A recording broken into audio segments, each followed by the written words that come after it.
Hola, bienvenidos a mi blog, espero que esto llegue a otros como yo, sé que muchos de nosotros existimos por ahí, escondidos entre la gente común y corriente, que vive sus vidas de manera normal y tranquila, lamentablemente nosotros no somos normales, ni mucho menos tranquilos, somos depredadores, animales sedientos de sangre, o bueno, eso diría para romantizar un poco el asunto, la verdad, no hay nada que romantizar, somos gente mala, sí, pero muchos de nosotros lo hacemos porque tenemos una adicción a la carne de los de nuestra propia especie, otros lo hacen por deporte, lo cual puedo llegar a entender. Como sea, durante este blog daré varias entradas y consejos, algo así como una guía, para la gente como yo, obviamente evitaré dar demasiada información personal acerca de mí, por mi seguridad, garantizar que nadie más sepa quién soy y yo, otra cosa, si este blog atrae la atención indeseada tendré que borrarlo, pero si llegaste a dar con él, te felicito, me aseguré que no fuera fácil llegar aquí, pero está bien, supongo que antes de todo sería bueno presentarme.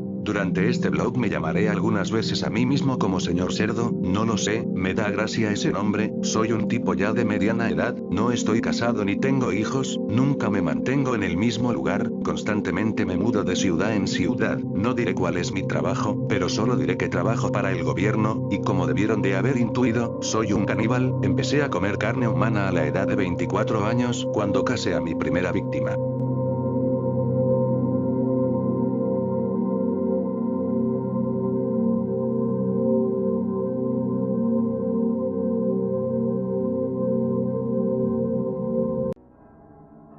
Día 1, sobre la elección del lugar, 12 de octubre de 2014, bueno, supongo que esta es mi primera entrada oficial, así que seré breve y al punto. Si hay algo que aprendí en mis primeros años, y que desearía que alguien me hubiera dicho antes de cometer errores costosos, es esto. El lugar lo es todo. No me refiero solo a dónde consigues tu material, ya sabes.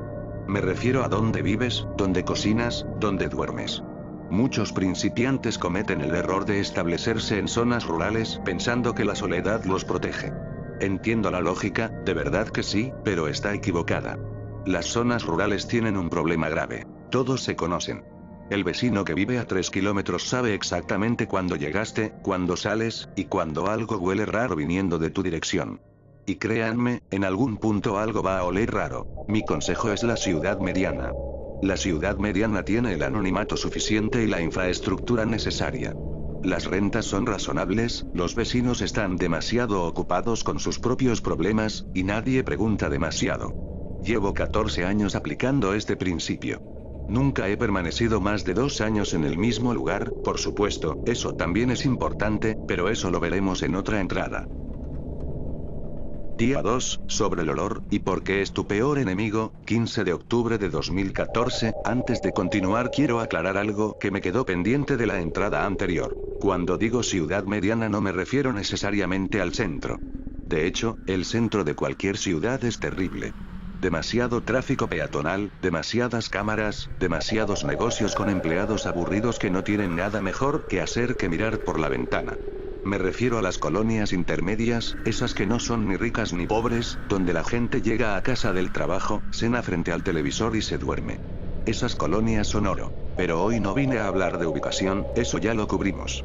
Hoy vine a hablar de algo que, en mi experiencia, es la causa número 1 por la que personas como yo terminan teniendo problemas serios. El olor. Voy a ser directo. La carne humana cocida huele bien.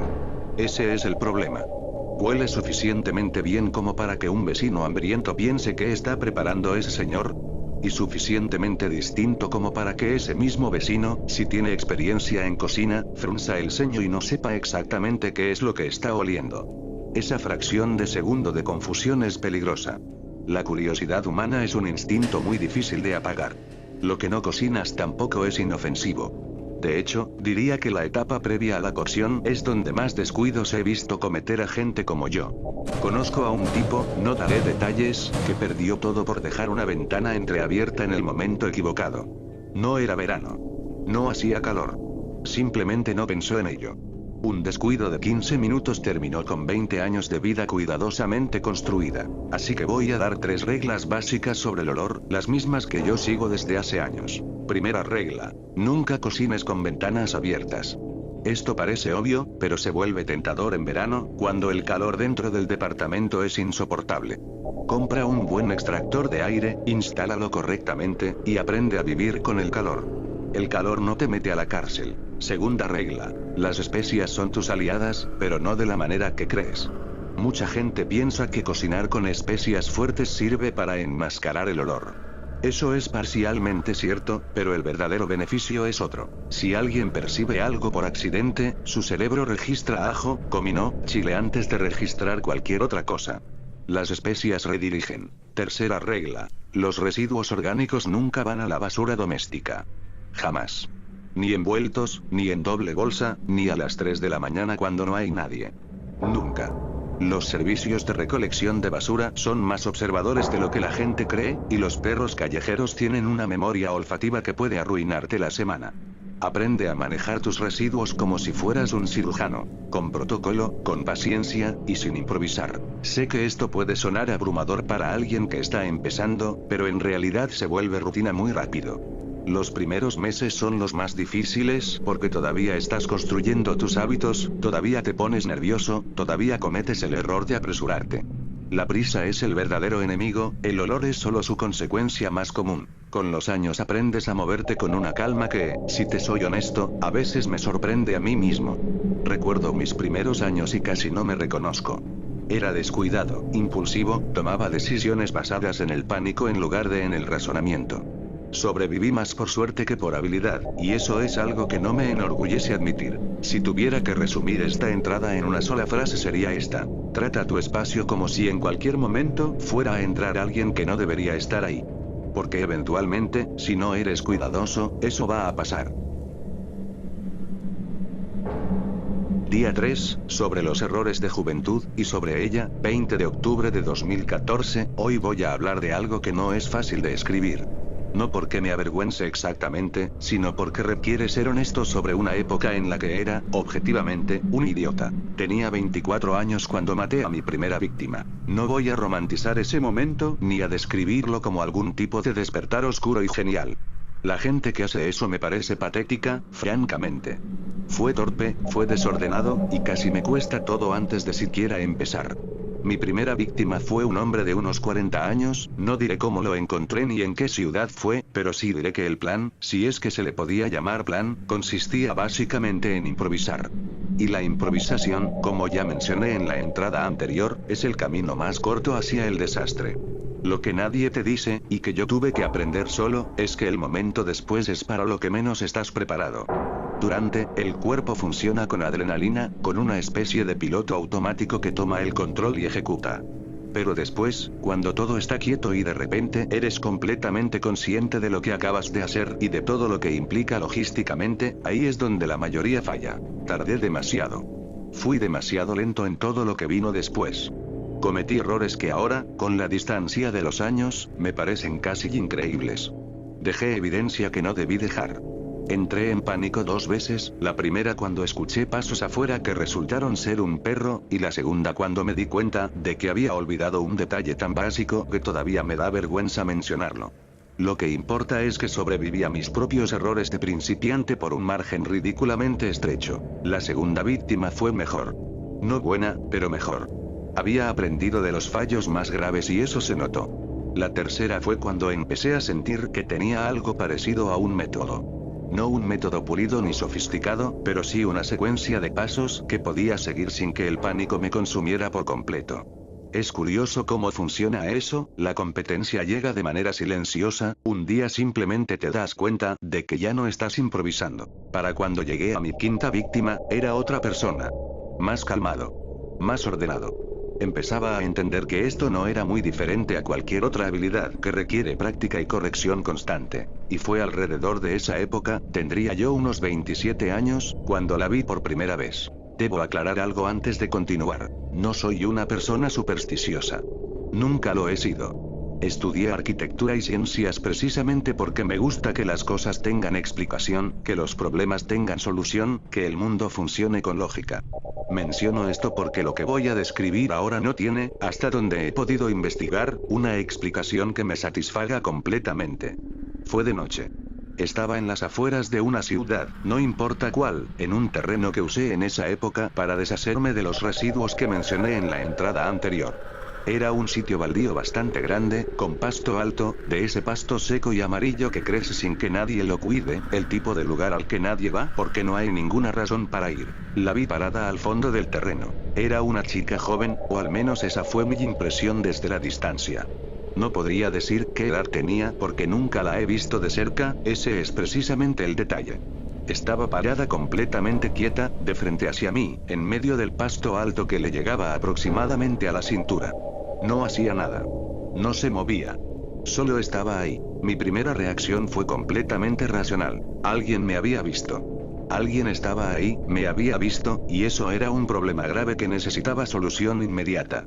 Así que me quedé quieto y la observé durante un momento, esperando que se moviera, que sacara un teléfono, que hiciera cualquier cosa que me dijera cuánto había visto y qué necesitaba hacer yo al respecto. Pero no se movió. Estuve ahí parado observándola durante, calculo, unos 4 o 5 minutos. Ella no se movió ni un centímetro en todo ese tiempo. Entonces di un paso hacia adelante, solo uno, para ver si reaccionaba. Y desapareció. No se fue corriendo. No se agachó entre el pasto. Ella solo dejó de estar ahí, en el espacio de tiempo que tardé en dar ese paso y volver a levantar la vista. Como si alguien hubiera apagado una luz. Me quedé otros 10 minutos revisando el terreno. No había nadie.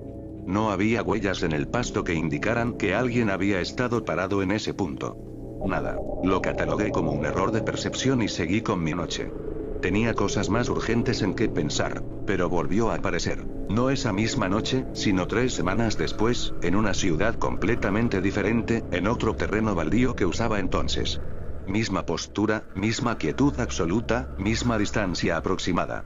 Y cuando intenté acercarme, desapareció de la misma manera. Eso ya no lo pude catalogar como error de percepción. Empecé a investigar con la discreción que exige mi estilo de vida, lo cual significa que no podía simplemente buscar en Google chica fantasma en terreno baldío sin levantar preguntas incómodas sobre por qué yo frecuentaba terrenos baldíos de noche. Así que fui indirecto. Foros de la red profunda, principalmente. Espacios donde gente como yo, y otro tipo de personas que también tienen razones para moverse en las sombras, comparten experiencias. Y la encontré. No a ella, sino referencias a ella. Descripciones que coincidían con lo que yo había visto. Una figura femenina joven, inmóvil, siempre a distancia, siempre desapareciendo antes de que puedas llegar a donde está. Los relatos venían de personas en distintos países, distintas ciudades, sin ninguna conexión aparente entre sí, más allá de compartir el mismo estilo de vida que yo, todos eran caníbales. Solo nosotros la vemos. Ese detalle apareció en todos los relatos sin excepción. Nunca la ha visto alguien que no sea como nosotros. No encontré explicación. Nadie en esos foros la tenía tampoco, aunque las teorías abundaban. Culpa colectiva manifestada, algo que se adhiere a cierto tipo de personas, un aviso, un presagio, una maldición.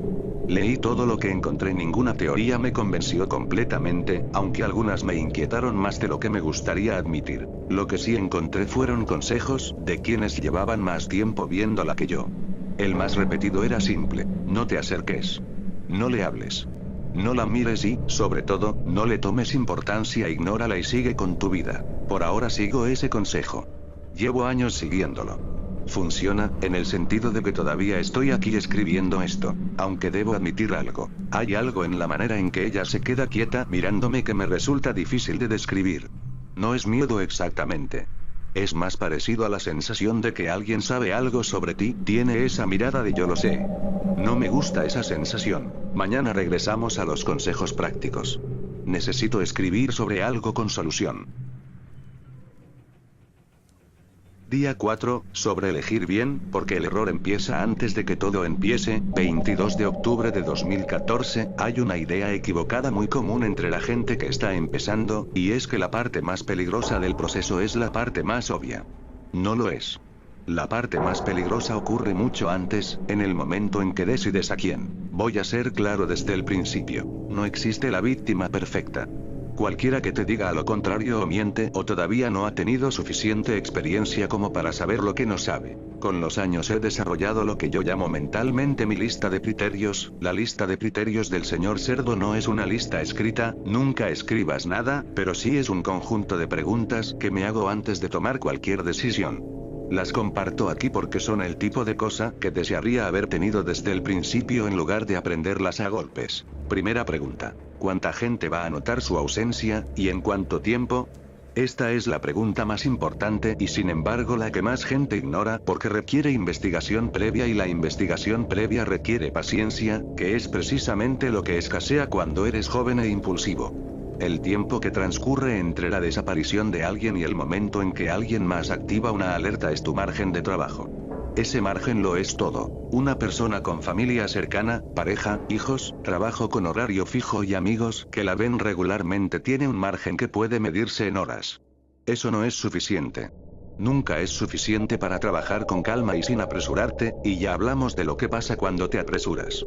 Una persona que vive sola, que trabaja de manera remota o con horarios irregulares, que no tiene familia inmediata en la misma ciudad, y cuya red social existe principalmente en pantallas, tiene un margen considerablemente más amplio. No infinito, pero amplio. Con ese tipo de margen puedes permitirte hacer las cosas bien. Segunda pregunta. ¿Tiene rutinas predecibles en espacios públicos? Esto importa por una razón que no es la obvia. No me interesa la rutina para interceptarla, eso es pensamiento de principiante. Me interesa la rutina porque una persona con rutinas muy marcadas y públicas es una persona cuya ausencia se vuelve visible más rápido. El vendedor que todos los días a las 8 de la mañana abre su puesto en el mercado, y un día no abre, ya tiene 5 personas preguntándose qué pasó antes del mediodía. Eso es un problema. Paradójicamente, la gente sin rutinas visibles, la que entra y sale sin horario fijo, la que no saluda a sus vecinos, la que no tiene un lugar donde todos la esperan, esa gente desaparece con mucho menos ruido. El mundo moderno está lleno de ese tipo de personas y cada vez hay más. La soledad urbana tiene sus ventajas, desde cierta perspectiva. Tercera pregunta. ¿Hay algo en esta persona que pueda crear una narrativa alternativa a su desaparición? Esto es lo que más me costó entender cuando era joven y lo que más agradezco haber entendido. Las investigaciones no empiezan con la hipótesis de que algo malo ocurrió. Empiezan buscando la explicación más simple y menos perturbadora. Si la persona que eliges tiene antecedentes de irse sin avisar, de cortar contacto de manera repentina, de tener conflictos familiares, de hablar de mudarse, de tener problemas económicos, de cualquier cosa que haga que su desaparición encaje en un patrón conocido, las probabilidades de que alguien mire en tu dirección disminuyen considerablemente. La gente desaparece todo el tiempo por razones completamente mundanas. Los sistemas encargados de investigar están saturados y tienen que priorizar. Ayúdalos a priorizar en la dirección equivocada. Cuarta pregunta, y esta es la más incómoda de admitir. ¿Estoy tomando esta decisión con la cabeza o con algo más? La impulsividad mata carreras, por llamarlas de alguna manera. He conocido, a través de los foros que mencioné antes, a personas brillantes y cuidadosas que se arruinaron por una sola decisión tomada desde un lugar emocional en lugar de racional. El hambre puede ser uno de esos lugares. La oportunidad inesperada puede ser otro. La rabia, el aburrimiento, la euforia, cualquier estado emocional elevado nubla el juicio de maneras que no siempre son detectables en el momento. Mi regla personal es que, si no puedo responder las 3 preguntas anteriores con información concreta, no con suposiciones, la respuesta a la cuarta pregunta ya me la sé. Y espero. La paciencia es la habilidad más subestimada en este estilo de vida. Más que la logística, más que el conocimiento técnico. La paciencia. Eso es todo por hoy. Una entrada más larga de lo que planeaba, pero el tema lo requería. Una cosa más, casi lo olvido. Esta mañana, mientras tomaba café frente a la ventana de mi departamento actual, miré hacia la calle sin ninguna razón particular. Era temprano, había poca gente. Ella estaba en la banqueta de enfrente, no en un terreno baldío esta vez. No de noche. A plena luz de la mañana, en medio de la ciudad, parada entre 2 coches estacionados, mirando hacia mi ventana. Aparté la vista 3 segundos para dejar el café sobre la mesa. Cuando volví a mirar ya no estaba. Nunca la había visto de día. Día 5, sobre no perder la concentración, 25 de octubre de 2014, no iba a escribir hoy. Tenía pensado hablar de otra cosa. Pero no puedo concentrarme en eso esta noche. Así que voy a escribir sobre lo que pasó hoy y espero que el simple acto de ordenarlo en palabras me ayude a procesarlo con la racionalidad que normalmente no me cuesta ningún esfuerzo. Empiezo desde el principio. Esta tarde salí a caminar. Lo hago regularmente, no por salud ni por ninguna razón noble, sino porque caminar me ayuda a pensar y pensar bien es parte de lo que me ha mantenido libre todos estos años. Tengo una ruta que varío constantemente, nunca el mismo camino 2 veces seguidas, otro hábito que recomiendo, y hoy terminé pasando por un parque bastante grande que queda a unos 20 minutos de donde vivo actualmente. Era tarde, el sol ya estaba bajando, había poca gente. Algunas personas paseando perros, un par de corredores, nada fuera de lo ordinario. Me senté un momento en una banca cerca de la entrada porque tenía un pensamiento a medias que quería terminar antes de seguir caminando. Fue entonces cuando la sentí. No la vi primero. La sentí.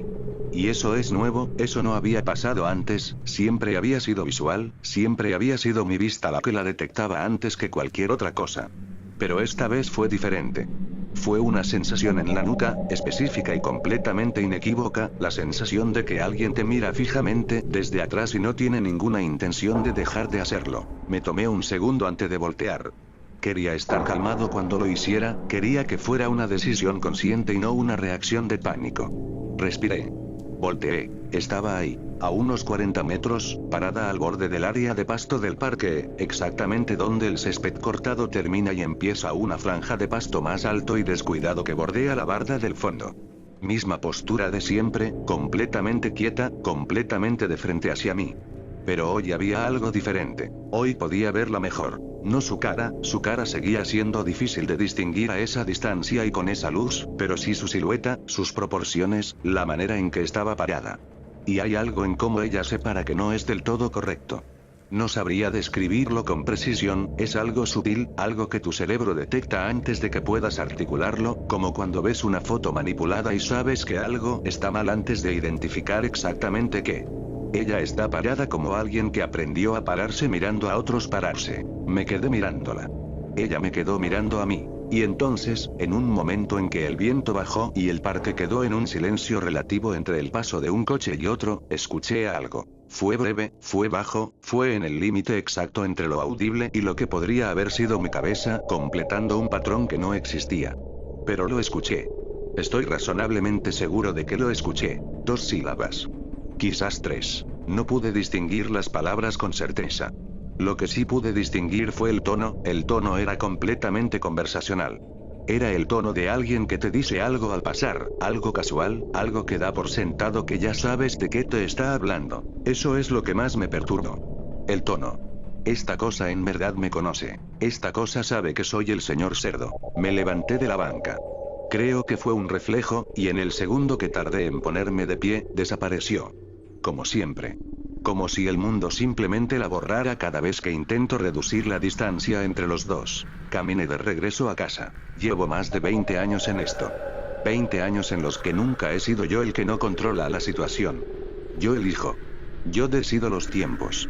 Esa estructura no es solo operacional, es psicológica.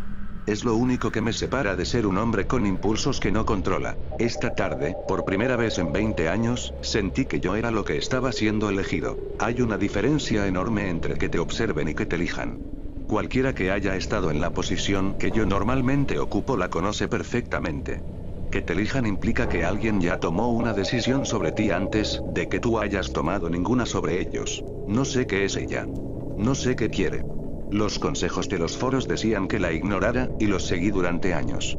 Pero nadie ahí mencionó que pudiera hablar. Nadie describió esto, o ya no están para describirlo.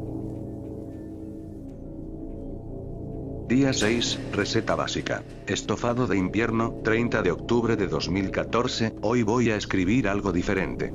Una receta. Algo simple. Algo normal. Necesito escribir algo normal. El estofado es uno de los métodos más accesibles para alguien que está empezando, y también uno de los más prácticos por razones que cualquiera en esta situación entenderá sin que tenga que explicarlas demasiado. La cocción lenta a temperatura sostenida resuelve varios problemas al mismo tiempo. Es eficiente. Es discreta. El resultado es consistente. Los ingredientes que necesitas, además del ingrediente principal, son cosas que cualquiera comprar. Cebolla, zanahoria, apio, ajo, caldo, especias al gusto. Nada fuera de lo ordinario. El proceso es sencillo. Primero sellas la carne a fuego alto con un poco de aceite. Esto es importante, no te lo saltes. El sellado retiene los jugos y cambia la textura de una manera que marca una diferencia considerable en el resultado final. 2 o 3 minutos por cada lado son suficientes. Cuando esté sellada, la retiras y la reservas. En la misma olla sofríes la cebolla y el ajo hasta que estén transparentes. Agregas la zanahoria y el apio, otros 3 minutos. Reincorporas la carne, cubres con caldo, bajas el fuego al mínimo, tapas la olla, y esperas. 2 horas mínimo. 3 es mejor. La paciencia, como ya he dicho antes, es la habilidad más importante en este estilo de vida. Aplica también en la cocina. El resultado es un plato que huele profundamente a especias y verduras antes de oler a cualquier otra cosa. Ya hablamos de eso en el día 2. Las especias redirigen. Eso es todo. Era una entrada corta hoy, lo sé. La verdad es que empecé a escribirla esta mañana y tardé hasta la noche en terminarla porque no me he podido concentrar bien. Me levanto y camino al otro lado del cuarto sin recordar por qué me levanté. Empiezo a hacer algo y lo dejo a medias. Llevo 2 días así. No he vuelto a verla. Eso debería tranquilizarme. Sé que debería tranquilizarme. No me tranquiliza. Antes, cuando aparecía, yo sabía dónde estaba. Ahora no sé dónde está. Es la diferencia entre ver la tormenta venir y simplemente saber que está oscureciendo. Mañana escribo algo más útil. Mañana me concentro mejor. Mañana. Día 7, sin título, 31 de octubre de 2014, son las 3:47 de la mañana. No he dormido. No voy a dormir. Estoy sentado en el suelo de mi cocina con la espalda contra la pared, porque por alguna razón que no puedo explicar racionalmente no quiero estar cerca de las ventanas esta noche, y la cocina es el cuarto que menos ventanas tiene. Voy a escribir lo que pasó. Voy a escribir todo lo que recuerde con la mayor precisión posible, porque necesito que quede registrado en algún lugar fuera de mi cabeza. Si este blog lo lee alguien como yo, necesita saber esto. Fue esta tarde, alrededor de las 6. Estaba en el estacionamiento de un cine. El estacionamiento era de esos semiabiertos, techado, pero con los costados expuestos, y por uno de esos costados había una franja de terreno sin pavimentar donde crecía pasto descuidado. Estaba ahí, en esa franja de pasto, a tal vez 15 metros de donde yo había estacionado. Más cerca que nunca. Significativamente más cerca que nunca. Y algo en esa distancia reducida hizo que mi cuerpo tomara una decisión antes de que mi cabeza pudiera intervenir, porque me bajé del coche. No sé por qué lo hice. Llevo años siguiendo la única regla que todos repetían: no te acerques. Y me bajé del coche. Caminé hacia ella. Me detuve a unos 3 metros. Y por primera vez en todos estos años pude verla de verdad. Era joven, eso había sido mi impresión desde lejos y de cerca se confirmó. Pero lo que no había podido ver desde la distancia era su expresión. No era amenazante. No era lo que esperarías de algo que aparece en terrenos baldíos a medianoche y desaparece sin dejar huellas. Era una expresión completamente neutra, casi clínica, del tipo que ves en alguien que está evaluando algo con mucho cuidado y ya llegó a su conclusión, pero todavía no te la comunica. Me miró directamente a los ojos. Y entonces mi cabeza empezó a arder. No fue dolor exactamente, fue algo más parecido a presión, como si de repente hubiera demasiado dentro, como si algo estuviera revisando cada cajón y cada carpeta de un archivo. Imágenes que no convoqué. Caras. Fechas. Lugares que creía haber olvidado. Todo con una claridad quirúrgica y en un orden que no era el mío. Duró tal vez 10 segundos. Tal vez menos. Cuando paró, ella abrió la boca. Y aquí es donde tengo que ser preciso porque lo que dijo no fue largo. Fueron 2 oraciones. Las escuché con total claridad. La primera oración fue esto: ellos viven en tu estómago. Hubo una pausa de 2 o 3 segundos. Luego la segunda oración: quieren ser libres, necesitan ser libres, déjalos ir. Después desapareció. Estuve parado en ese estacionamiento sin moverme durante un tiempo que no supe medir. En algún momento un señor que pasaba con su carrito me preguntó si me sentía bien. Le dije que sí. Me subí al coche. Manejé de regreso aquí. Llevo horas sentado en este suelo intentando aplicar lo único que sé hacer cuando algo me perturba, que es razonarlo hasta que pierda su filo. Pero esta vez no funciona porque no hay manera de razonar alrededor de lo que esas palabras implican si son ciertas. No sé si voy a continuar este blog.